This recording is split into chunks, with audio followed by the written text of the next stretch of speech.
Welcome back to Normal Ireland Live. I'm Callum Taylor, and this evening I'm joined by the wonderful Harry, aka Champagne Socialist. Harry, welcome. How are you? And you? Give us 1 second. We'll get you up. There you are. How are you? Hey, I'm Are you doing all right? very well. How are you doing? I'm not so bad. I'll be better once we get through all these technical difficulties. Well, it's like every time I seem to come on, there's like some sort of technical issue. So maybe it's just me. Who knows? It's just turn left, but thanks for coming, Harry. No, thank you for having me on. So coming up this evening, almost 900 people were arrested in Parliament Square at the weekend.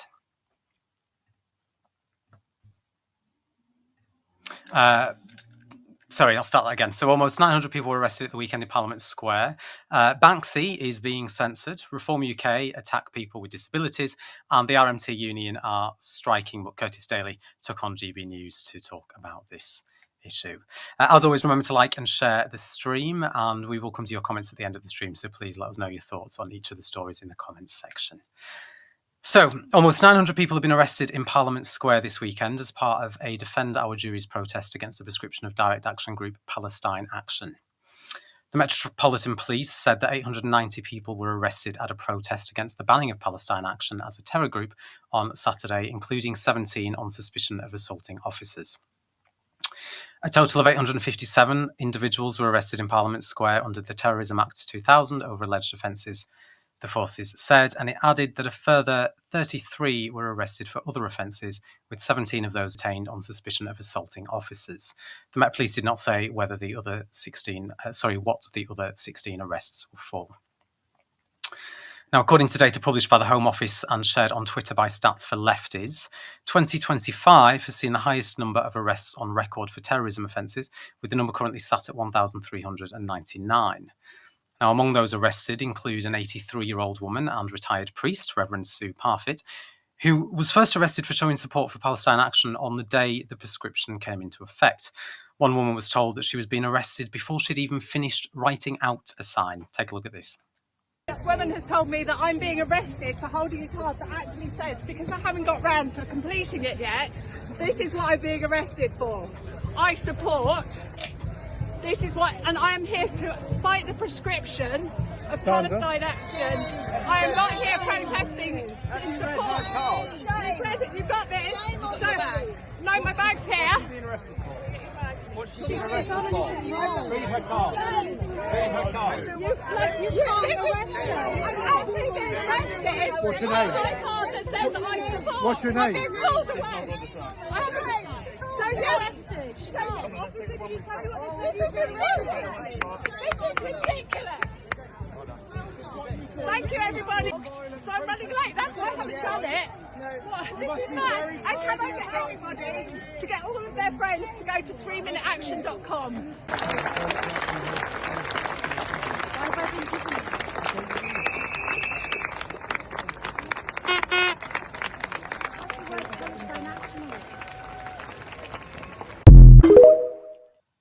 Utterly ridiculous. She also asks as many people as possible to visit 3minuteaction.com. That's with the number 3, a website that encourages easy and quick action that you can take to support children in Gaza. The Met Police say that they were met with violence and abuse, but it appears to me that they just don't like to be held account by members of the public, many of whom were asking them to consider whether they believe themselves to be on the right side of history. I'm just doing my job, was a response heard time and time again. Yeah, where have we heard that one before? Harry, disabled people, the elderly, veterans, nuns, priests, are these people really the new face of terrorism? Well, I mean, I was surprised to see the number of terrorists amongst those cohorts. I mean, they really do live amongst us. I joke. It's utterly ridiculous, isn't it? I mean, the idea that people like Mike Higgins, the chap who was blind and in a wheelchair, is considered a terrorist. That's not the first time he's been arrested. It's the second time. There was a chap called Steve, I believe, as well, RAF veteran, served his country, and how does his country repay him? By aiding and abetting a genocide in Gaza and arresting him for speaking out against it. It's utterly ridiculous. And I mean, I'm quite surprised to find out where Labour plans on putting all these people in prison, given that the prisons are full and they're letting out dangerous criminals to deal with the overpopulation of prisons. So, yeah, let's just see how it goes. Yeah, I mean, government have been debating this again today, and a number of people have, put forward the concerns about the way in which this group was prescribed. It's interesting, isn't it? The government are still adamant that they have information on Palestine Action that they're not releasing. Why not release it? I Well, said yeah, the last time we yeah. talked I about this. mean, but this is the thing. I mean, this government operates very well with a lack of transparency because that's what makes it easy for them to do what they need to do. It's utterly ridiculous. I mean, like yeah, as you said, Cal, release this information that you have that shows that they're dangerous. A friend of mine works in the police, and I was speaking to him about Palestine Action, and I asked him about various things, and he goes, "I have seen some evidence," but I'm like, but is it really worth giving them the title of terrorists? I mean, seriously, is it? Particularly because I'm pretty sure the UN have condemned the decision, as have I think most international human rights organisations. But this is the British government. Human rights isn't exactly our main selling point in this country. No, it's quite concerning. I mean, we had nearly 900 people at the weekend. And like you say, they've had to set up, sort of temporary police stations in Westminster in order to deal with the number of people. The last time this happened, they just picked a number at random and decided to charge them. I imagine they'll be doing the same thing. But there was one video, we've not got it to show, but there was one video of a police officer being overheard saying, "Oh, we're going to go for somebody a bit younger now." I saw this. What does that say about the state of policing at these events? So I've read conflicting reports about the way that the police are handling this. I think a lot of them are probably thinking like, this is, what are we actually doing? I mean, you see the aerial footage that the Met Police post on Twitter of them going in to arrest people, and you count about 20 police officers, and you think, is this really the best use of the Met Police's time? It is utterly ridiculous. But this is where we're at, because Labour's in too deep with this stuff. They know that they're scuppered. They know that they're royally scuppered. And Keir Starmer is someone who thrives on an iron fist. I mean, don't forget when he was director of the CPS during the London riots. This is someone who set up night courts to arrest every single person that they can get their hands on, because this is a man who is addicted to authority. It's just a shame he can't execute it very well.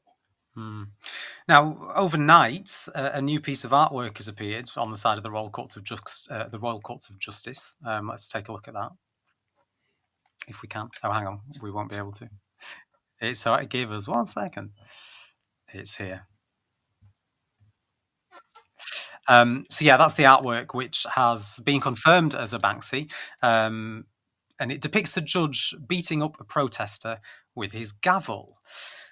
However, if you want to see this in the flesh, I'm afraid you're already too late. The piece has been covered up with the sheets of plastic and barricaded from the view of the public, with some reporting this happened almost immediately after it was discovered this morning. Now, it has been reported by the Courts of Justice that they've done this because the building is a listed building. They've said that the artwork will be removed. But why the need to cover it up? I mean, Harry, as well as suppressing the voices of protest, it seems we're suppressing artwork now too. Yeah, I mean, you saw how heavy-handed. I don't know if you've seen the footage of them. Have you seen any photos of them covering it up? It looks like they put this massive metal container in front of it, and it's like, nothing to see here. And it's like, well, there is something to see here, and it's the truth. Though I would be very interested to see how lawyers, in particular, the judges handle these cases, because we've seen historically when people have taken action like Palestine Action did, where their cases have been thrown out of court because the judges have listened to their arguments, understood where they're coming from, have decided what they did was for the greater good. So, I mean, who knows? I mean, I've been seeing a lot of Banksy pieces popping up around, especially in my village. I mean, I assume that's why there's a red cross in the middle of the mini roundabout. But we can see how things pan out. But yeah, I mean, it's the truth. And I just wish we know who they were. Somebody pointed out earlier about this artwork on the side of the Courts of Justice that they've they've done the ultimate act of the art by covering it up, because now everyone's talking about the fact it's being covered up. It's like when Banksy shredded his own image. The destruction of the image becomes the art, and there's something quite ironic about them trying to censor a piece of artwork that is a direct response to protesters being silenced by the law. Yeah, well, I suppose that's the thing. The jokes write themselves, don't they? And I guess they are either too stupid to figure out what's going on, or they know what they're doing and they just want to be in on the joke. But the thing is, it's not a joke, because we're going to have so many people in this country who could potentially be facing up to 14 years in prison on terror charges for supporting a group like Palestine Action. I mean, the idea that people that the pensioners that you're seeing being arrested are seen as legally equivalent to someone who supports Daesh is utterly absurd. And you do hope that common sense prevails in those cases, and it wouldn't surprise me if a lot of them get chucked out, or people are starting, or I know some people have been released without charge, because it's just like, this isn't really worth the aggro. This is just a waste of police time and resources, which are finite. Yeah, I mean, what more can you say? Are they?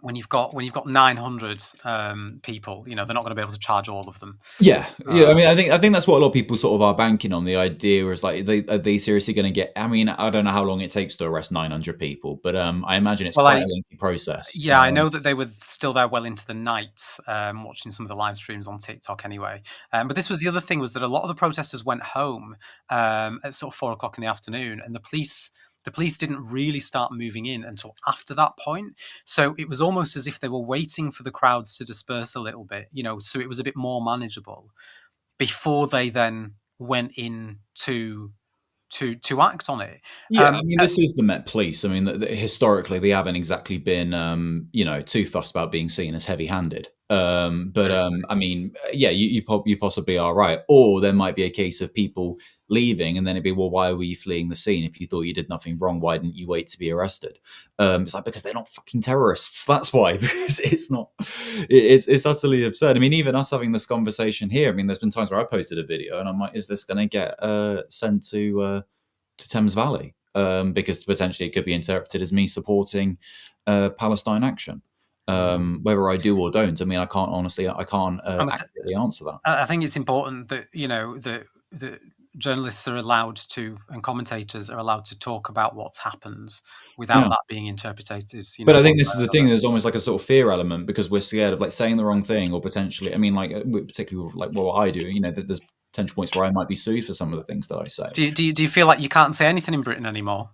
I do sometimes feel like that. I mean, I said I was English the other day, and I got put in the back of a police van. So it's nothing to do with me holding a paintbrush and painting on the roundabout. But it's.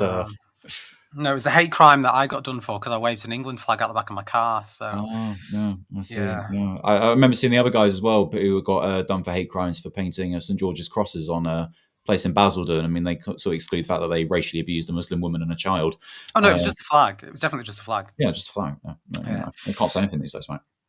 Well, speaking of, let's move on to story 2. Reform UK's Nigel Farage has vowed to slash the welfare budget if he becomes Prime Minister. Speaking over the weekend to ITV at Reform Party conference, he said, "There are too many young people being put on disability benefits, being literally cast out of the system, classed as victims, left there. It isn't good for our economy. It isn't good for them as human beings." He added, "There are those that genuinely deserve help, but there are many that frankly don't. And the current system is that, you go to your GP is almost pressurised to put you on the disability register. All of that has to change." Just bear with me while I take a sip. Apologies. Now, firstly, it's worth pointing out that there is no disability register that Farage speaks of. You can register yourself with local authorities as having a disability, and this will help get you access to extra care plans and support, but it's a voluntary service. Being diagnosed with a disability doesn't automatically put you on a register. And secondly, let's not forget that Farage has previously attacked those with mental health problems, repeating the unfounded claim that mental health conditions are overdiagnosed. Harry, is the Welfare Bill too high, or is Farage once again It looking depends. for I a mean, it scapegoat? depends who you ask. If you ask someone like Liz Kendall or Nigel Farage, they'll tell you one thing, and then if you actually speak to a disabled person, they'll tell you another. I mean, it's difficult to know who to believe: someone who has the lived experience, or someone who's getting paid to promote the most heinous legislation I've seen in a while. I mean, this is the thing. I mean, with Reform UK, the whole thing is like, we need to look after our own. And, saying we want to look after our own is all well and good, but it obviously depends on who you mean when you say looking after our own. And it's very clear that disabled people are not included within that mix. And again, I love this idea of the disability register. Must have been news to every disabled person in this country. And I think what people often really do forget when they start going down the sort of rabbit hole of ableism is that anyone can become disabled at any point. Statistically, everyone at some point in their lives will become disabled. Now, for many of us, that will just be a fleeting thing. But for some, it might be permanent and we might require help. So, I think that's always a good thing to remember before we start launching these ridiculous diatribes against the disabled community in this country. What do you think it says about Reform UK's sort of working class credentials that they're going after people on benefits?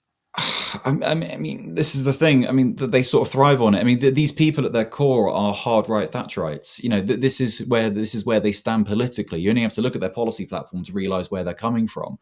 I think it's because they've sort of sprinkled. I think because they're quite hard on the immigration, which is obviously what a lot of people support Reform UK for, as well as them being perceived as something different. Because their shade of blue is a lighter one that we're used to from seeing from a so-called blue politician. But yeah, I mean, it's going to affect everyone irrespective, especially if you're going after disabled people. I mean, there's like 20 million disabled people in this country, something like that. And we're seeing Labour do it, but this will be the interesting thing. How does Labour respond to policies like this? We've seen with stuff like immigration, for example, Labour's response is to try and go harder than Reform UK on immigration. But the thing is that when your policy platform is being dictated by your opponents, they're the ones that call the shots. Yeah, and I suppose when they've already been talking about cutting disability benefits, and they're also pushing the same narrative that we're spending too much on welfare, it's not particularly a great start, is it? Definitely not. Do you think this is a deliberate move to move the conversation away from having to tax his friends a little bit more?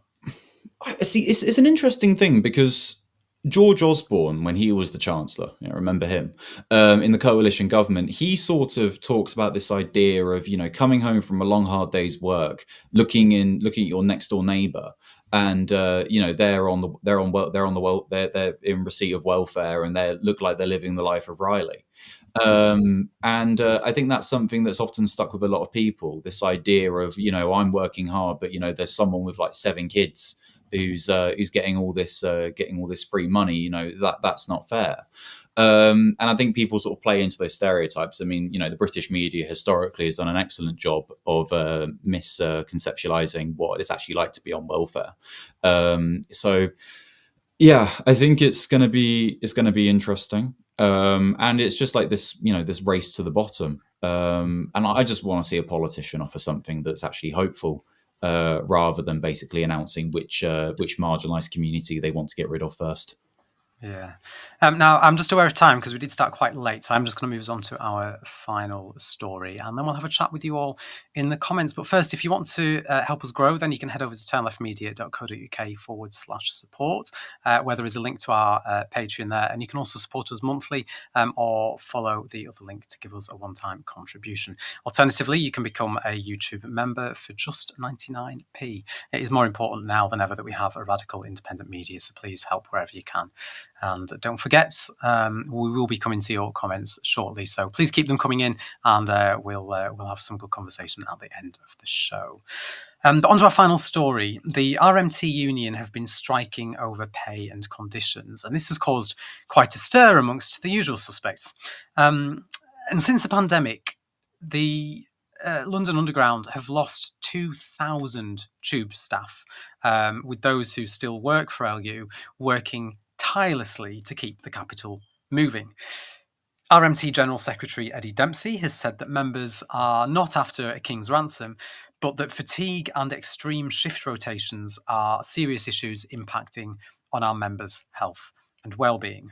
Well, our very own Turn Left founder Curtis Daly went on to GB News this afternoon to discuss this issue further. Let's take a look. Right, joining us now to discuss socialist commentator Curtis Daly, and also investigations campaign manager at the Taxpayer Alliance, Joanna Marchong. All right, I'm going to start with you, Curtis Daly. A 32-hour week, so the same amount of money, so that is ultimately a pay rise. I think they probably want more money as well. They're asking for pay rise as well, which is absurd. Plus 75% off travel, just like those who work for National Rail. Come on, they're having a laugh, aren't they? I think this opens up a really interesting conversation, because obviously Eddie Dempsey was talking about fatigue. A few years ago, there was a bus driver. He fell asleep and crashed into 6 cars because he worked a 14-hour day. And what's really sad about that story, I was reading about it today, one of the victims of that story had to have therapy for a year because their baby granddaughter was in the car. And I think we should have a wider discussion about tiredness and fatigue. Yeah, so but, what they're asking... That's true, Curtis, but 32 hours, so topping off about 8 hours on a so standard working day. Sorry, yeah. let me just interject there. So what are you saying? Are you saying that they're right to be asking for less working hours and more money and the 75% off for travel? Yeah, sure. I mean, I think what's really important is we wouldn't have a middle class without unions. They've created the middle class, and fighting for not just pay, but a lot of it is down to conditions is really important. We wouldn't have a middle class without it. And I think what does get lost from the conversation often, I'm glad we're having it here, by the way, because usually we don't talk about it, is always based on pay when it should be conditions. I mean, my stepdad is also a bus driver, and I tell you what, when I used to live at home, I love him, but he'd come back knackered after every shift, and he wouldn't get enough time to recuperate. Now, of course, they're asking listen, for a Curtis, can we bring in Joanna now? We don't want all these stories. There's too many of them. Teasing. Well, I'm just explaining the reality. No, I hear you now. I'm just teasing you, Curtis. But you look at what these tube drivers do. They operate on some lines that literally could be automated. They were designed to be automated. In Paris, you have automated central lines and fewer strikes. For France, I mean, isn't that incredible? Curtis, what do you say about the argument that these trains could be automated, and of course robots, they don't need to sleep?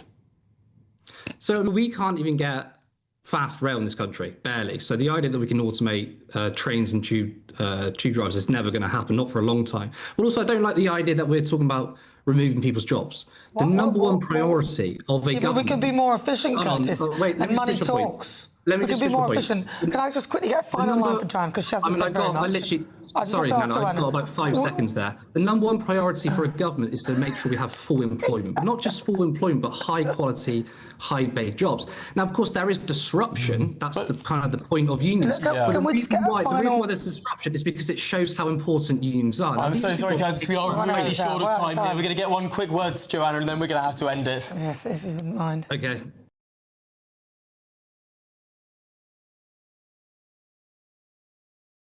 Right,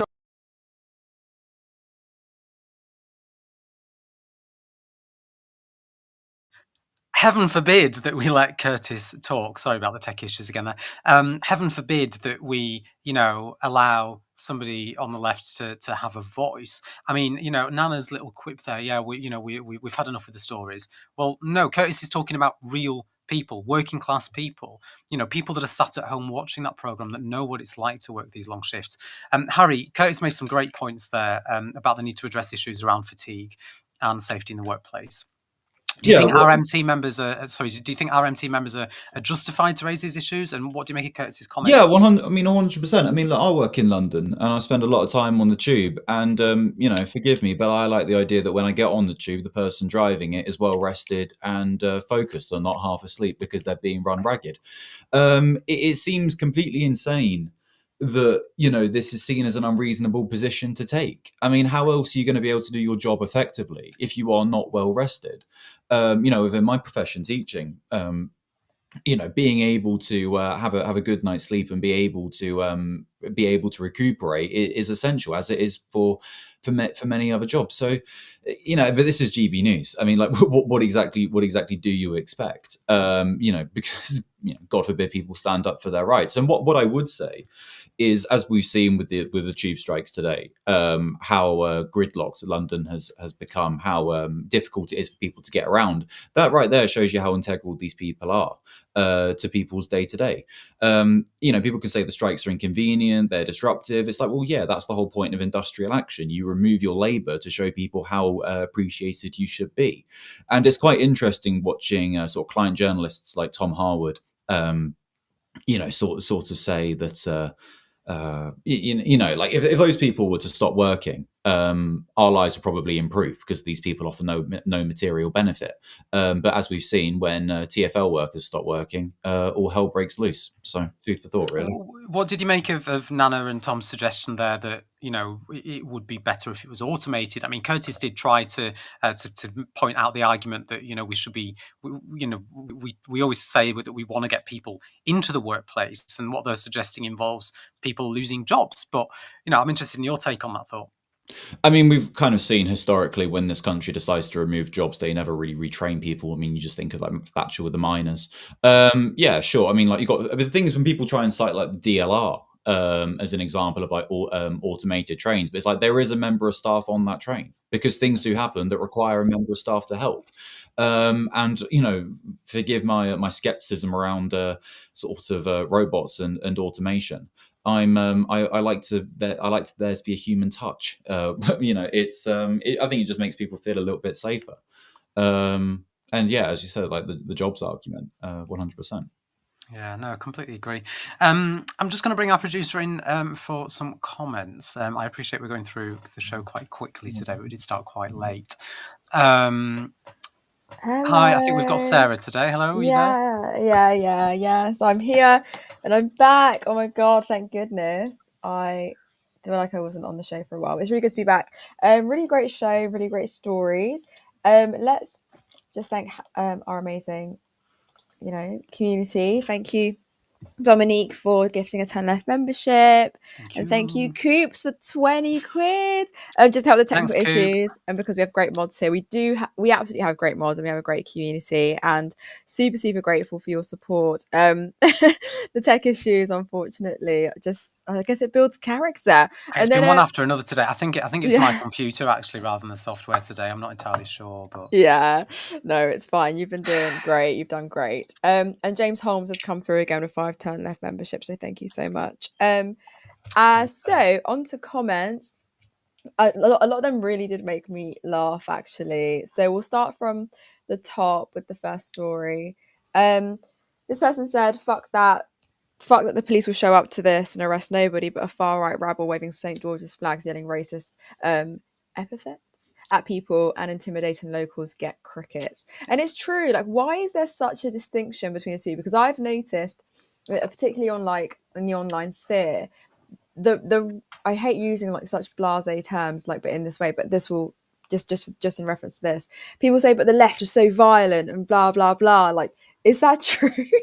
Is it true? What do you guys think? Well, the violence and abuse that the Met say that they received at the weekend from the people, in the Defend Our Juries protest, which Defend Our Juries dispute, by the way. They say that it was a a perfect example of peaceful protest. The abuse that they claim to have received, from what I can see, as I said earlier, is people holding them to account.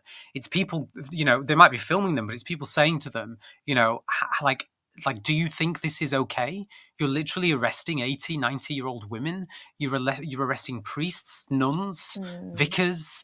There was one image I saw of a midwife and a nurse and some other NHS workers, and somebody's there shouting, these are literally your colleagues. Yeah. These are fellow emergency service workers who work alongside you, and you're arresting them for sitting with a piece of cardboard with some writing on it. And it's not even incitement. They're not even inciting anything. They're saying that they support an organisation, and they are there to not even necessarily say that they support the actions that Palestine Action have taken, but they're there to protest the prescription, right? Yes. Yeah.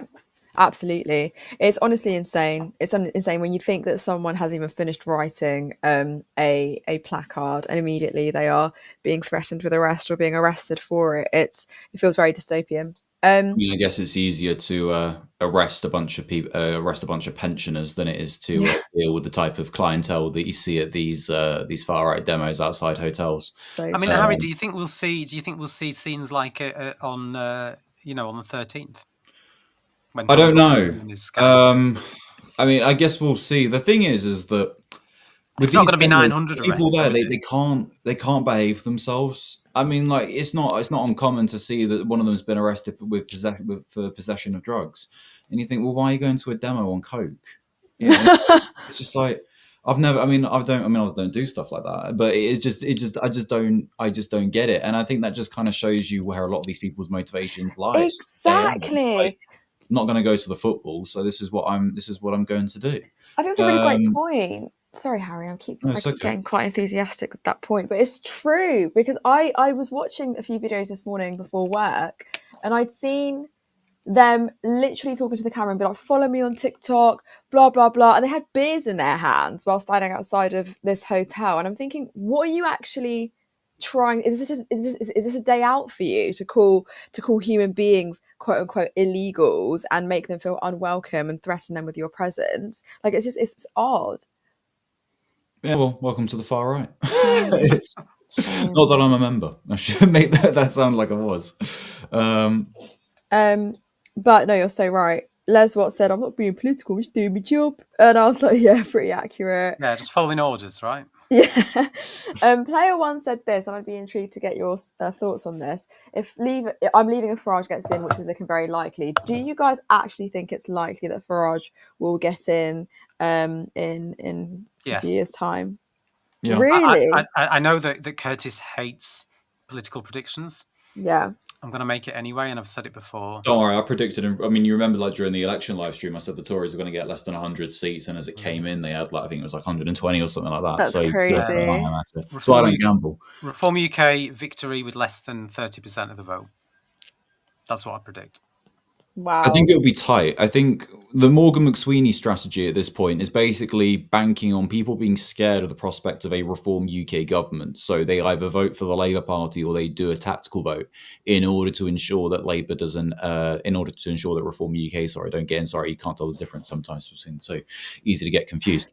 But yeah, I mean, it just seems the way that the sort of the tide is turning. I mean, who knows? Maybe it will get to 2029, and people decide actually, no, this isn't for me. But I mean, who knows? Because a lot can happen in a week in politics, and definitely in the space of a year or maybe 5 years, even more can also happen. So we'll see. Absolutely. And then on to the second story. Curtis, because a message from Curtis just came up and I just read it. Edward says, "Hey, maybe we should stop subsidising arms companies or private landlords through housing benefit, or giving tax breaks to rich farmers, or subsidising low wages, or ... And I think he says something else, but actually this was the only comment that I got from him, and I completely bloody agree. Completely agree. I'm sick and tired of apologists for landlords and apologists for those that want tax breaks for the richest in the country. I was having it's very much but I was having a conversation recently online as well, where someone was like, "I've worked hard to earn, the properties that I own, and I don't think anyone should own more than 4 properties." And I was like, 4? Are you actually okay? Like, that's utterly insane that people even own more than 1. Like, so yeah, I completely agree with Edward there. I don't know if you guys wanted to comment on that. Harry? On landlords, if I say what I think about landlords, I'm not. Oh, so you've met your match when it comes to landlords. You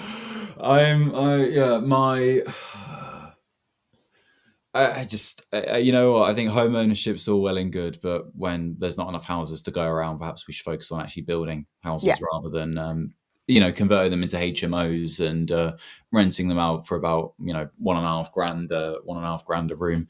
Slightly ridiculous, but this is Northern Ireland, so what do you expect? Oh, what a shame. Yeah, and then Specs said, Why is it absurd? Don't we all want better pay and conditions, especially when people are driving something with lots of people on it? And yeah, absolutely. I don't think I can add on to that. I guess it's more absurd because Yeah. it just seems like people will. Sorry to interrupt, but it's No, like no, no. people will say, well, they're on this amount of money, but I do this job and I'm on this amount, and it's like, well, Join you a should be union. paid a higher rate of pay, join a union and advance for your own Exactly. interests, but also. I think when you're doing a job like a train driver, which is a highly skilled job, yeah, your pay should be reflective of that. And to be honest, I'm surprised that we pay train drivers 70 grand. To me, they should be on way more.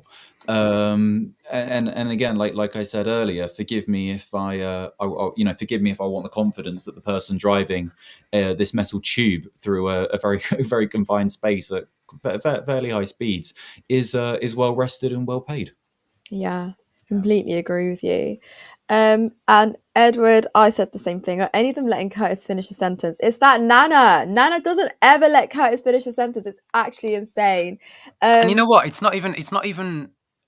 No, it is actually just Curtis because Cog was on with her recently and managed to actually be able to have a conversation. Like she just doesn't. She's just got it in for him. I don't know what it is. Every time he opens his mouth, and did you notice in that clip as well? In the second part when they start talking about automation, just before Tom asks Curtis a question, Nana immediately tries to go to the other guest. Yeah. So when Tom's like, "So Curtis, what do you think about automation?" Then, he gets one sentence out, and then it's like, "Yeah, we're running out of time. We're running out of time."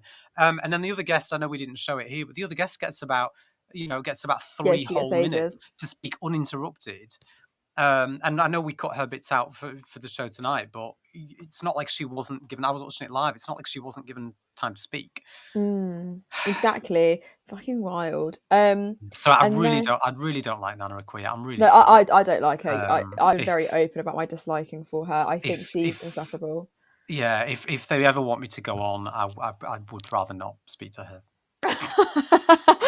Yeah, facts. They've never asked me on yet, and I'm kind of surprised, but I guess they haven't reached to the bottom of the barrel yet. Oh, So stop it. No, that's not true. no, I'm I sure heard they'll they ask pay me well, soon. but like I'd rather shit in my hands and clap, to be honest, than go on. Yeah, I'd lose my shit. I think I would they Mm. would never invite me back if I ever went. Jamie said, "He's speaking too much truth, quick make him shut up." And that's literally how like Nana behaves, or some of the presenters behave on GB News. Like they will cut people off that they feel like are debunking. They really don't yeah, like stories, and I mean it's because they know how effective storytelling is. exactly. And it was quite telling when she was like, "Yeah, well, we've had enough of the stories." It's like, what? So you don't want to hear about the effect this has on real people. You just want to spit out, talking points and rhetoric rather than actually, recognizing how real people are affected by this stuff.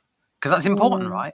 The fact that a driver's falling asleep at the wheel, which is resulting in horrific accidents, and the long term effects that the people affected by that, have, that's integral to the point that the RMT are discussing when it comes to fatigue. Yeah, exactly. Completely agree. And then like kind of the same thoughts about automation. Like what about automating GB News? How's that for an idea? And then Jamie saying, oh sorry, I should just shown that one. Carl saying opinions are very predictable. And it's true. I really think if anyone's going to be replaced, it would be them. And then Well, Edward yeah, said, this is like yeah, go ahead. well, this is the point that I was making. If all these client journalists, if tabloid journalists stop doing their jobs, our lives would first of all be better because they offer no material benefit to us. Whereas if workers for the RMT stop working, well then the service can't run. And I don't think that's what this kind of shows you really. I mean, London's sort of seen as this rich man's city. You can do whatever if you've got the money. Then anything's possible. But we've clearly seen that when people actually band together and sort of stand on business as it were, they can shut London down. I mean, I've seen footage from tube stations today and how packed it is, and you think that right there is the power of these people's labour. Is these are things that we don't really consider. I guess because we're so used to it and we almost take it for granted that when it's taken away from us, we realise actually how integral this stuff is. Completely agree, and I think it kind of ties in quite nicely to Edward's point. Like, proper staffing levels and an end to enforced overtime are a massive issue across the board.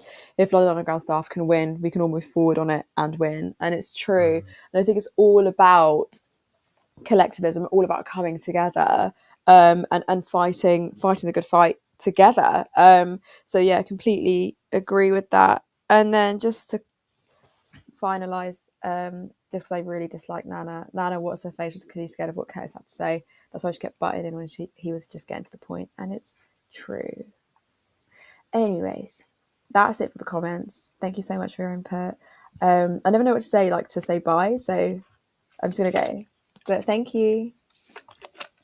Well, thank you very much, and Harry, thanks for joining us today as well. We thanks really for having me appreciate on. I it. always enjoy coming on.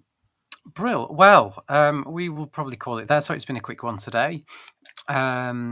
If you like what we do, you can head over to turnleftmedia.co.uk/support, where there's a link to our Patreon where you can support us monthly, or follow the other link to give us a one-time contribution. And alternatively, you can become a YouTube member for just 99p.